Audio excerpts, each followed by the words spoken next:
It's 2 in the morning. The club scene is going strong, fueled by the beats of amapiano music. If you've never heard a amapiano song and you're not from South Africa, when you just hear that sound, it just evokes emotions. Amapiano is a kind of South African house music that Sean Stylist has been creating for several years. Recently, his work caught the attention of Warner Music. He just signed with the US label, which he hopes will lead him to international fame. America is a platform. We give it to them. We give them what we have. We give them what is born inside us, and then it goes global. African music, including amapiano, has been gaining popularity globally, highlighting the entertainment stage where China and the US are competing for soft power. The US has long been competitive in the creative industries. The movie Black Panther did more for the US in Africa than, 10 Chinese premiere trips.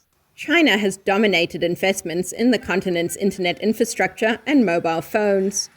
The Chinese music streaming app Boomplay has gained wide appeal across Africa, says China-Africa expert and investor Aubrey Ruby. So in terms of actual competitive edge, the Chinese have been building infrastructure globally for a long time now. And then, of course, on the phone side, that's where you see where the Chinese have really innovated to create an affordable smartphone in the form of techno phones.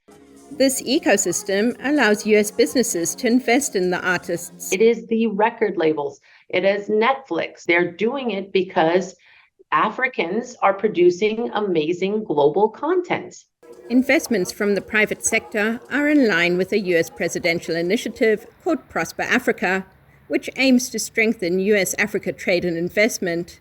The initiative recognizes creative industries as one arena that can drive business opportunities. Prosper Africa still feels that American brands are incredibly competitive and incredibly strong.